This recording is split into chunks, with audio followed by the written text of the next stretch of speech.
Alice Curran, and we are live with day 3 of our model school community, Lakeshore Central. If you have not joined us on Monday and Tuesday, please go back and watch. We were learning with our instructional technologists and IT department on Monday. We were learning with classroom teachers yesterday. Today, we're going to be learning with support staff, but like the ultimate message that like I have been overwhelmed is this sense of community.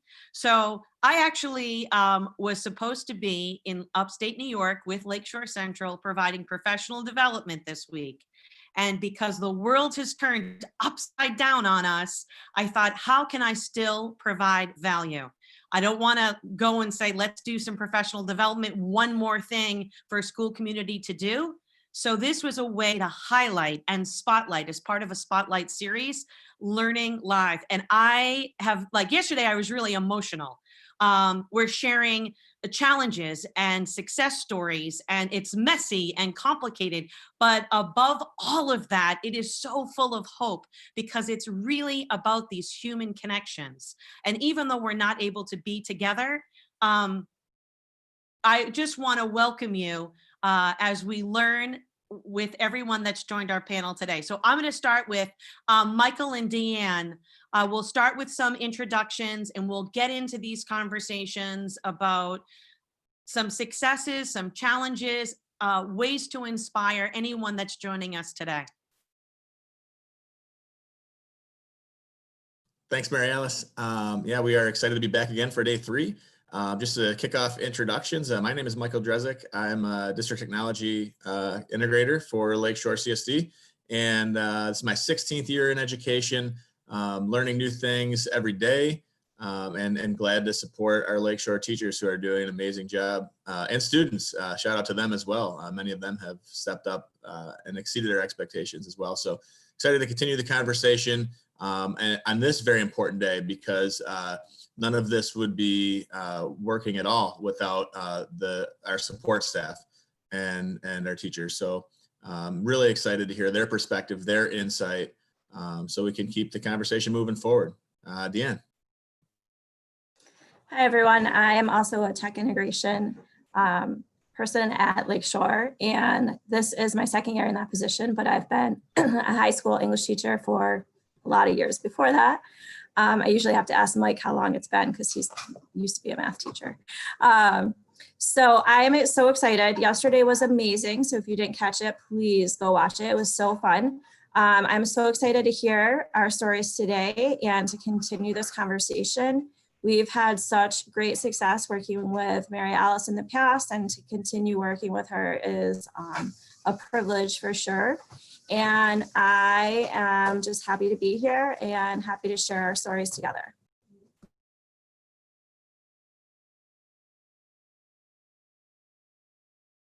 Okay, yesterday I know we like passed the baton, you know, just to make sure everybody had an opportunity. So is there anyone that's like willing to, you know, kick off our introductions that is joining our panel today? And then you can pass the baton to someone else on the panel. I see Sure. Margaret's ready. I'll start and then I'll pass it to Maggie. Oh, good. I'm Carrie Fisher. I'm the school social worker over at Lakeshore School District. I also run the Family Support Center. So I've been working at the district now. This is coming to the end of my 3rd year. My first year, I was K through 12 in all 5 buildings. And for the past 2 years, I've been mostly in the high school and middle school. Maggie, you go. Hi, everybody. I know it says Margaret, but my nickname is Maggie. So I am the speech therapist at the JTY Elementary School, and I have been a member of the Lakeshore faculty for 33 years. I'm very proud of that. I've enjoyed my career there. I've met wonderful staff, fabulous students, great administration. So I'm excited to be here. And with a little encouragement from Mike and Deanne, I'm taking one step forward into technology every day.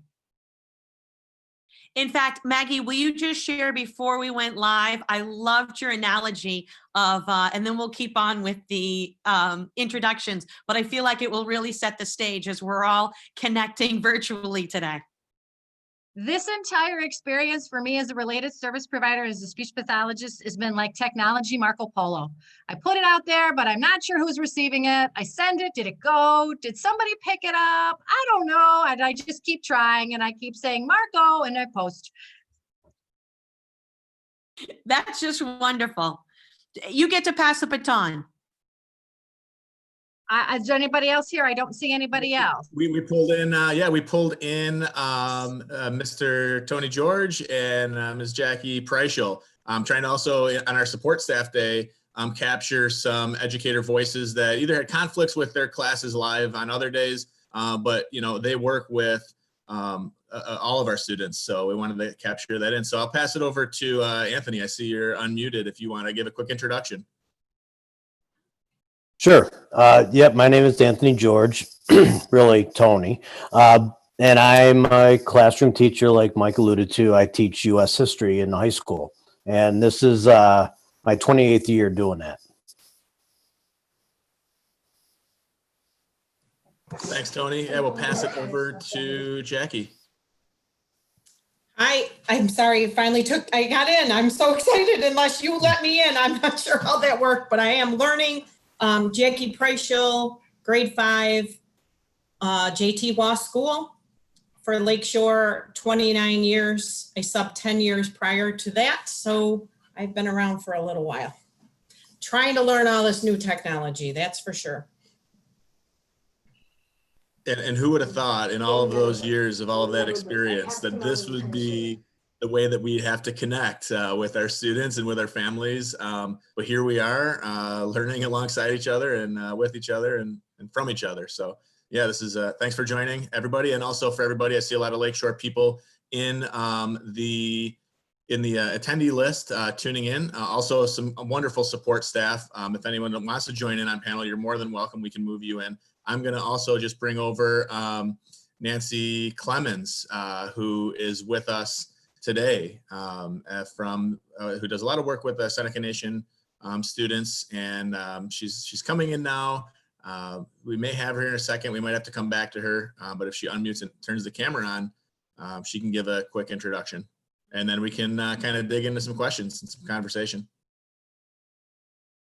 Hey, Nancy, can you hear us? Oh, there you are. I see you've unmuted. I've been trying hard to get in. I worked before the other day, but it's not working now. So how do you? Well, we've got you. We can hear you. So if you want to introduce yourself, we will roll with it. Okay. Let's see. Oh, here I am. Hi. So I'm Title VI, and that means I work with Native American students in our district because we border Seneca Nation of Indians. And I work in the elementary level, kindergarten through 5th grade, in 3 different buildings, but mostly I'm working in 2 buildings. And the main building that I'm in, a third of our population is Native American. So I am very busy and doing a whole lot of trying to connect parents and students to teachers. Just every day is nonstop busy. A lot of emailing. I use my Remind app a lot of phone calls, a lot of texting. It's just an all day nonstop deal. Well, I'm so glad. Yeah, I'm so glad that you were able to join and we can see you and hear everybody on the panel. I mean, today really what we're hoping is that we can continue not only to support everyone, your community at Lakeshore Central, but to inspire other communities to learn alongside you. So to talk about, we're in this like emergency remote learning where we're all kind of Maggie playing Marco Polo a little bit. We'd love to hear some stories as you are supporting your community, how you're doing it, success stories, challenges, teachable moments that are really defining you and will change your practice going forward. Maggie, do you want to, I'm going to call out Maggie because she's next to me on my screen. Do you want to start us off with a little story? Sure. Looking at, as an experienced educator for 33 years, who knew this would be the position that we would all find ourselves in? As a speech therapist, some of the successes that I've had for this remote learning, and truly I went into it as a very naive technology user. I have an understanding with my profession and with my students. I go to a classroom like Ms. Preichel's room, I pick up my children, I greet them, we walk down the hall. We are social people. We are not socially distant. We're talking, we have eye contact. We're talking about body language. We're talking about communication style. And then we work and learn together in a small table, doing a curriculum activity, doing a growth and learning and language activity. And then I lovingly put them back and go to another classroom. In this new age of technology, I am desperately and eagerly and sometimes very frustratedly trying to reach them and learn with them and help them. I've had one wonderful success story. I have a delightful little girl who has a cleft palate and her speech is significantly impaired. I have been able to do video with her every Tuesday at 10:30, and she picks up on the very second I'm there. And her first words to me have been, "I can't wait to see you in person. I miss you. Can you call again? When can you call me again?" So she warms my heart. She's my Tuesday pick-me-up. And her dad has been awesome. Every time I check with him to say, can I see her Tuesday? Is it convenient? Respecting certainly his other children, his work, everything. He gets back to me with an absolutely, she's waiting for you. So that warms my heart. There were days I really thought that as a therapist, I was pretty low on the communication food chain. The kids are really focused on math, focused on academics. But yet when I hear from this little one, she reminds me that there's a reason every day to be a speech pathologist and to keep sticking with these kids because they are awesome. Mike? Yeah, and it's just so important that every single student is given that same level of attention. And it's just amazing to hear that little story for anyone else that might be doing some teletherapy or out there right now with students.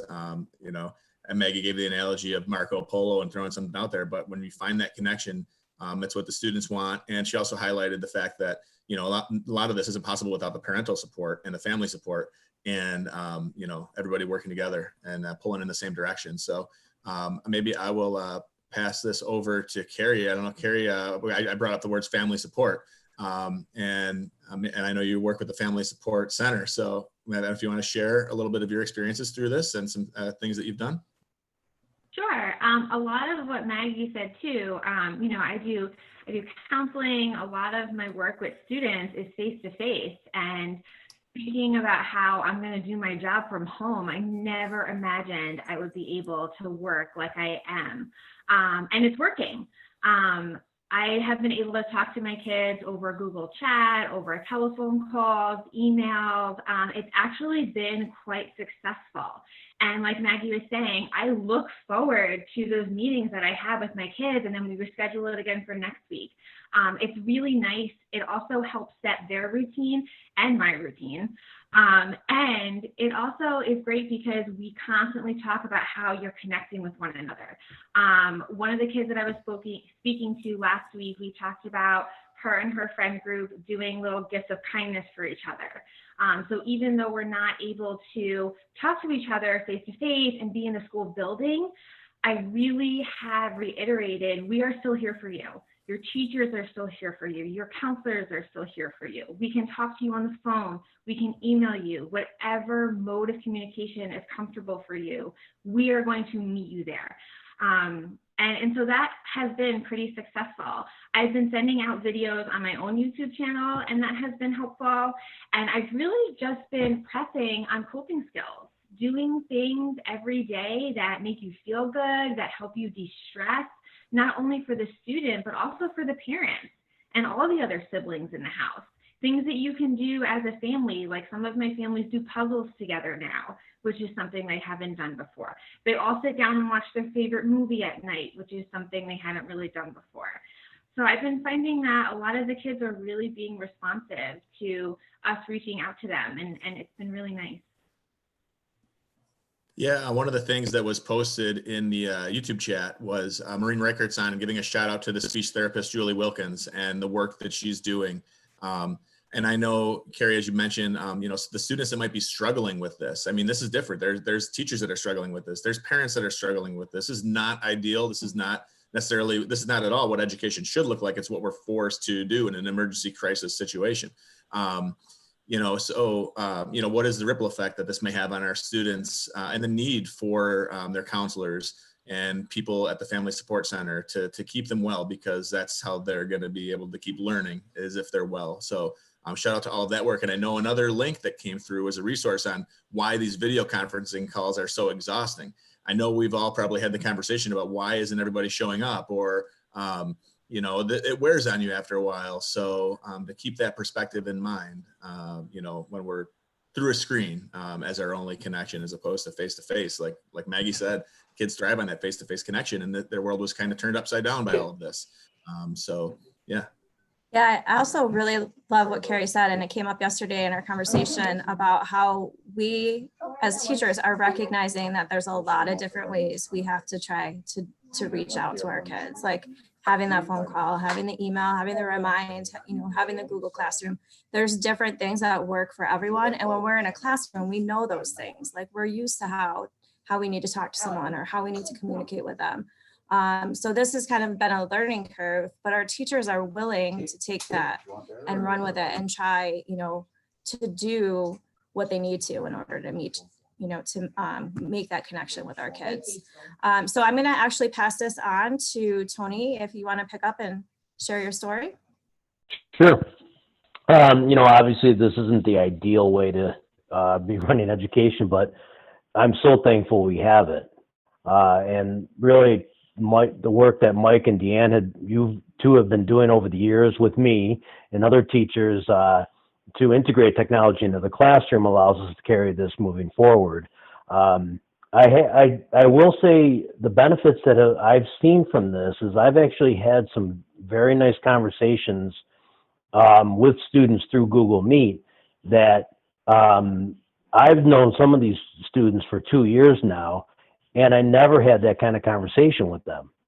And I'm not really sure why that is. Maybe because I'm in their home somewhat, and maybe it's just, they're in their comfort zone. I mean, they're in their pajamas. It's 11 o'clock in the morning, and they're, just rolling out of bed, and they got the hoodie up, and they're, laying on their side like this. But, I actually had an in-depth personal conversation and learned a little bit more about that student who I've known since they were freshmen in high school. And that wouldn't have happened any other way. I truly believe that. She could see me, I could see her. She was in her comfort zone, and I really, got to know her a little bit better through that. And it's allowed me to actually help accommodate her instruction. So yeah, I mean, there's challenges for sure. Technology, everyone not having the same technology and the internet access. And I will give kudos to Lakeshore for this. We've reached out and have provided many a student. I know me personally, I have sent at least 10 names of students who needed technology, either a hotspot or a laptop in the district within a week, had that stuff shipped out to them, and the kid was on, and we were chatting and doing our work. So again, I think moving forward, it'll be very interesting to see what this looks like and how we integrate this technology into the classroom and beyond to further educate our students. Yeah, just to piggyback off of that, my own son here, who's in grade 1, he's got a special education teacher that works in his classroom with his regular education teacher, and they're on Seesaw. And I caught him this morning playing back his teacher's feedback comments over and over again on the iPad. He just wanted to hear it was from his special education teacher, his classroom teacher, but just that little bit of feedback, that connection, that's helped. So, it's I guess it's the little thing. So those conversations that you're able to have on a Meet face-to-face, that maybe this created a space for that to happen where otherwise there might be just, it might be busy or there's a lot of noise. So that's awesome to hear that come out. And maybe Jackie, if you want to speak to your experiences and maybe even how you've been able to either modify or work with another teacher that you collaborate with, and maybe even in terms of special education or ways that you've made some things work for your students at the elementary level. Yes. I started out by telephone. I teach math, so I telephone call kids. Trying to work with math problems over the phone was virtually impossible. And the kids would be solving it, but I couldn't tell if they were solving it because they wouldn't be talking to me.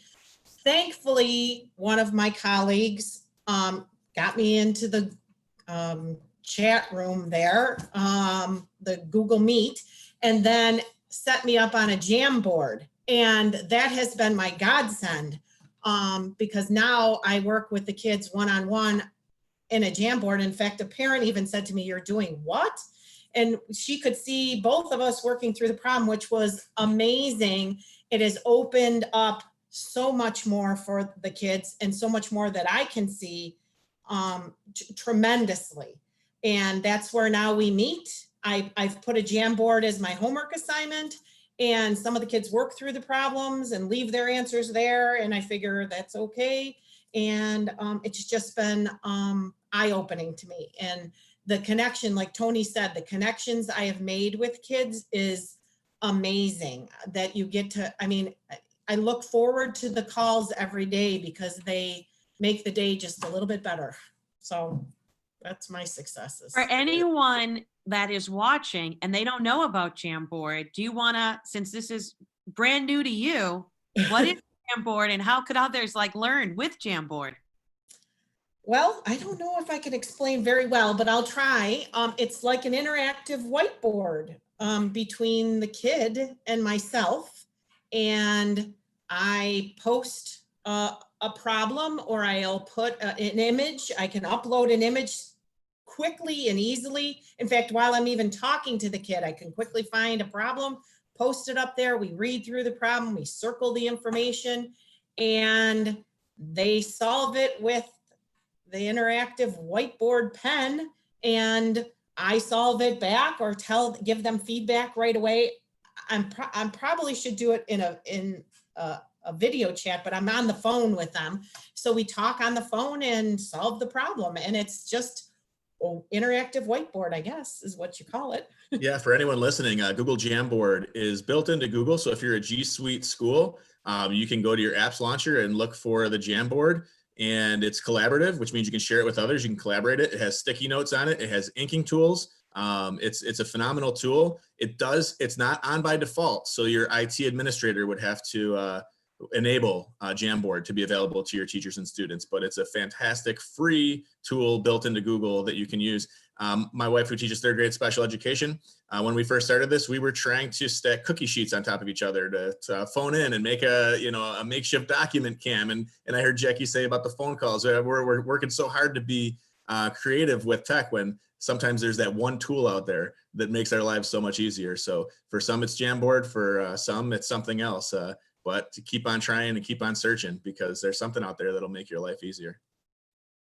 Well, Mike, I've got a few questions about Jamboard. Maybe when we're done with this, I'll throw you a text. You can fill me in a bit.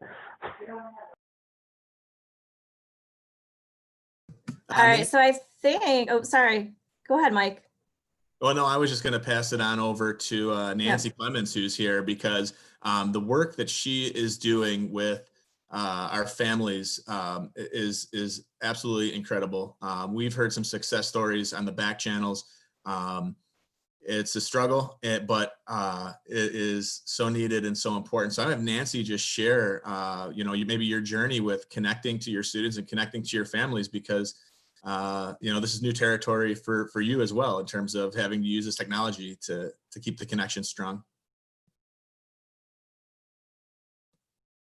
Oh, you just have to hit the unmute there on the bottom of the screen. Yep.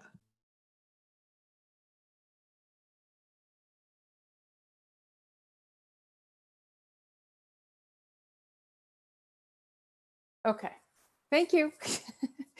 One thing is the Seneca Nation has historically not had good internet connection. There are vast swaths of area that have no internet. So we've been working really hard right from the beginning, getting people hotspots through Lakeshore Technology. They've been awesome about it. I've heard a lot of needs. I communicate that to our head technology person. And we have hotspots and Chromebooks in families' hands. And I continue to hear of needs. We so far have given out 61 hotspots, 370 Chromebooks, and 80 iPads. And most of those have gone to families on the territory, on the Seneca Nation territory. I was just thinking when you were talking that I have a great analogy for this whole thing of what just happened literally right before I came on here, like 2 seconds before I signed on. I've been talking to a family, they haven't been connecting. Teachers have been concerned. I talked to mom through my Remind app. She says she's going to do something and she doesn't. She was looking for her tablets, couldn't find them. Finally, she said, I need them. We just got them their technology today. I called her because she hadn't gone to pick it up. She got on with me on the phone in the car, and her kids were there and they were zooming in to get the devices. She left me on speaker with them when she ran to the building at the Seneca Nation to get the devices. I talked with her children. They're super excited about finally joining their teacher. I encouraged them to do all they could. I got mom back on the phone. I said, strike while the iron's hot. Then as soon as we got off, I called the teacher to make an arrangement for that teacher to call that family, get them connected, get them hooked in. And it's just a continual follow through, pushing, calling teachers. And this kind of stuff happens all day, every day. And sometimes it takes 3 or 4 hours for one family, and sometimes it's quicker. It's a multi-step process involving everybody I can possibly get to help. Either it's technology or it's teachers, or I will call a grandma or an auntie. Knowing these families is really helpful. So I have long established relationships and some not. And then my Remind app, the final thing I'm going to say is I now have 94 parents on my Remind app, which is all families from the Seneca Nation. So I can send out messages to all of them and they get back to me with the weirdest things like, what's that sign in again, for the 5th time, or other random questions. Sometimes it's big, sometimes it's small, and I just continually connecting them to the people that can help them. So we have a great communication tool that way as well. And when we get off, Mike is going to help me figure out how to go on Seesaw and record books so I can read to some of my kiddos, because I have a challenge out there to one of them, and I'm going to do it for more. Practice a book, read to me, and I will read to you. So Mike's going to help me with that.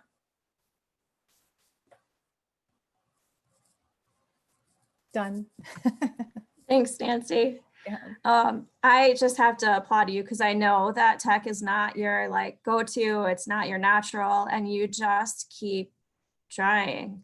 You just don't give up. That I think is the biggest thing in the last couple of days of what we've heard.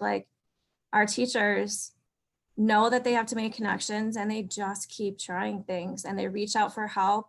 And we all just try our hardest to support everyone because it's amazing what you're doing. Our students are so lucky to have our teachers and our staff and everyone, because we just keep going, and it's amazing.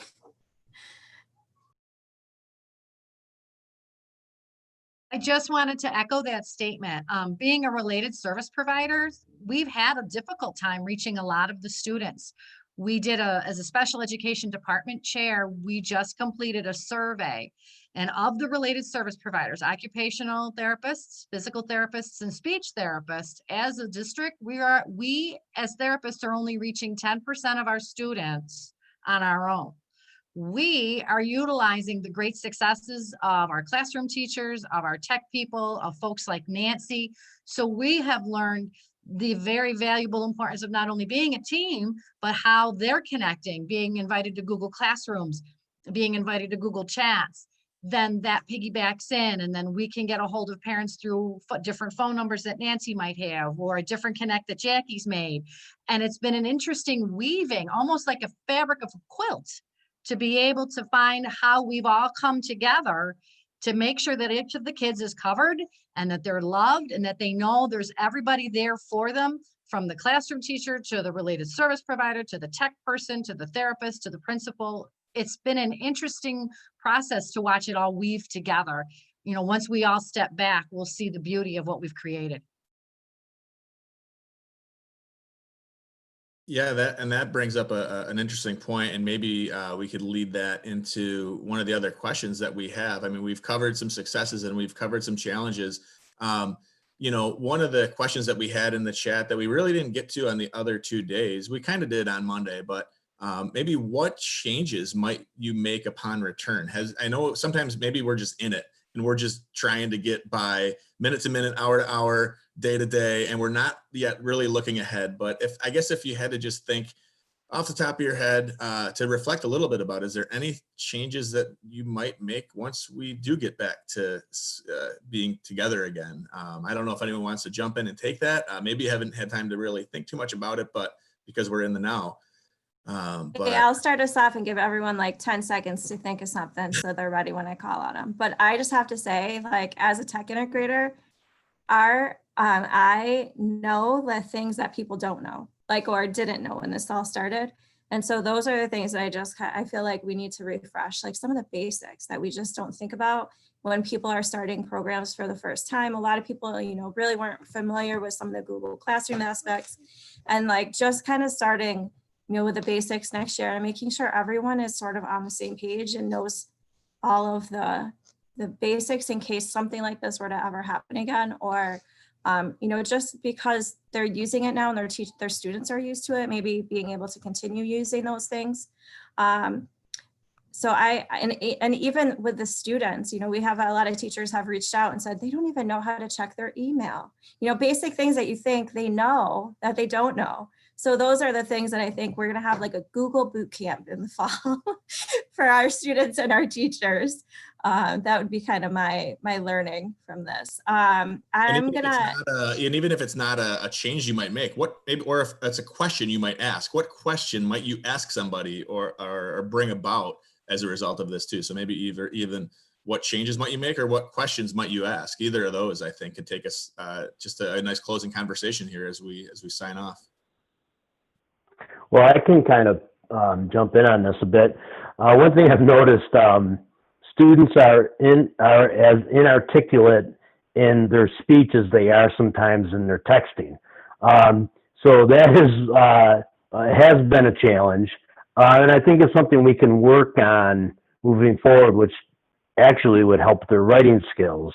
And Deanne, as a former English teacher, I'm sure you, the pronouns, theys, thems, the its, if they can remove those, that would be something I'd love to see.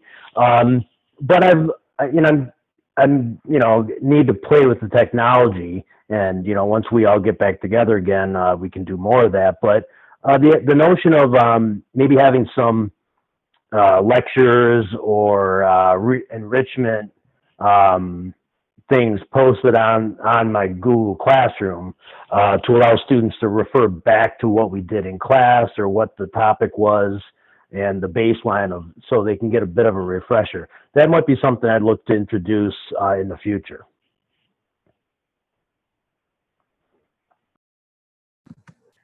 Carrie, yeah, there you go. Sorry. One of the things that I'm going to definitely improve, but I kind of already do, is make sure that all of my kids know how to contact me through their cell phone. I have a lot of my high school kids on Remind anyway, but that's going to be, I have like a little form when I first meet with a student, and that's going to be on that. And we're going to do it face to face right there. So they have me on their phone and they know how to contact me. And then also even through email, I've had a lot of success at the high school talking to my kids. The middle school, I really struggle with getting in touch with my middle school kids. That 6th, 7th grade is really tough to reach out to if you can't get to their parent. And so being able in my office with them, showing them, this is how you check your school email. This is my email address. I'm emailing you. If you need me, if we're out for 2 weeks of a snow day, hopefully not, or if we go back in the fall and then something happens and we have to close down again, this is how you contact me. And also I found, this might be helpful for some teachers, I found that if I ask my kids on Remind, how are you doing today? I don't really get a response. If I say, give me a number of how you're feeling 1 through 10, 1 being bad, 10 being great. Where are you? Or give me a color on the color scale of how you're feeling. And I do this with high school kids, and it sounds elementary, but it works. I find that the students really respond to either a number or a color, and that has been really helpful as opposed to saying, I don't feel good or I'm feeling great. So that's just another little tactic that I have found through communicating with technology that has been pretty helpful. And also, I'm going to be cleaning all of my toys in my office constantly between every kid.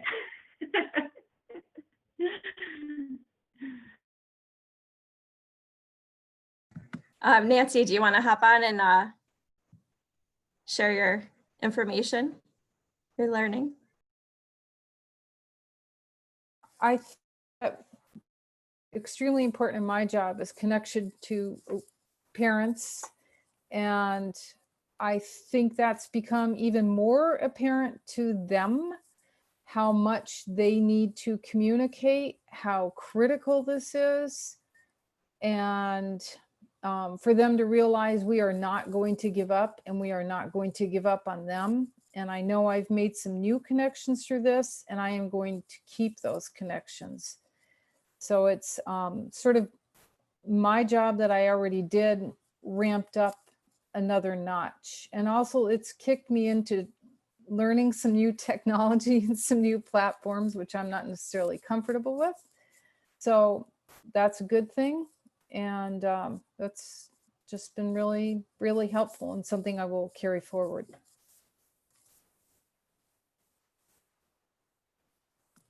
I love it. I just read some of the stuff coming in from the YouTube chat, and one of our teachers, Maureen, at the high school, she said she's going to make sure that she reaches out to, her students, and that she is also right now sending birthday cards in the mail to her kids that have birthdays while we're away. So I think that's awesome. That's so fun. And I know that her kids will completely appreciate that. She has such a great connection with them. Jackie, can we send it off to you? I know I used to call the kids weekly, like someone had suggested, and I somehow got rid of that. And I think I need to reconnect that. That is definitely something that I'm going to implement. And I definitely need to learn a lot more about Google Classroom. I don't know enough, and I know I'm not using it to its advantage. So I did try to sign up for some coursework while we're off here technically and work on that, but definitely that's the avenue I need to travel to. Hopefully I can incorporate that with the math subject. I know that's a little more challenging, but I'm thinking I can do it. So that's where I'm heading. And Jackie's kind of downplaying her level of risk taking that she's done. As a math teacher, she was making screencasts before people sent me emails of how to make a screencast during all of this. So even 2 years ago, as a math teacher, Jackie was recording tidbits of videos as screencasts for her students and posting them to her website, and using all kinds of different tools like QThink and Explain Everything. And and now the fact that she's thinking about how now I can maybe leverage an LMS or get things out to my students in a different way, or how can I make it more collaborative, are the right kinds of questions to ask. So, but I think that's what every good teacher does, is they are willing to try to learn something new, and are always seeing what they can try to do better for Yeah, their you forget about that, because I did just record a video yesterday so that I can try to post it to, because once a week we do teach a lesson. So I did record a video hoping that I can get it to work in the Google Meet and see how that works. So you forget about all the fun things you do get to do. So yes, thanks, Mike.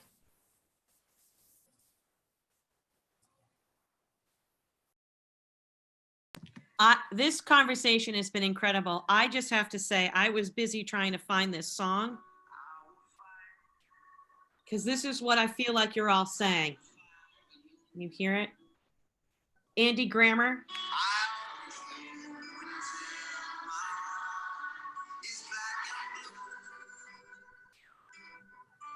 This idea, I mean, you all were just saying, for our students, we're not going to give up on you. And I don't know, I was busy trying to find that song, and I don't know if you have seen that video or not, but it's Andy Grammer, and he's singing with students.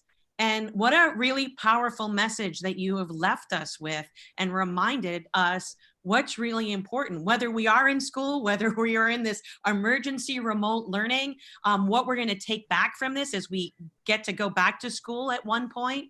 So I can't thank you enough for sharing your stories, and that, like we said in the very beginning, it's messy and it's complicated, but your willingness really honestly to be a learner and say, I'm rolling up my sleeves and I'm willing to learn alongside my students and my colleagues and as an entire community. I wanted to make sure before, we were doing these for half an hour. I could just keep on going. Is there like one last thought, statement, inspiration for anybody in your own community and beyond your community that might be feeling like, well, I'm feeling stuck or I'm feeling inspired and I want to do something? I feel like one last statement from everybody would just be wonderful. I'll start. What I've learned through this is to pace yourself. Not everything's going to come immediately. Some things seem astronomically huge to tackle, but if you chunk it up, take part of it a little at a time, you'll get through it and you'll master it.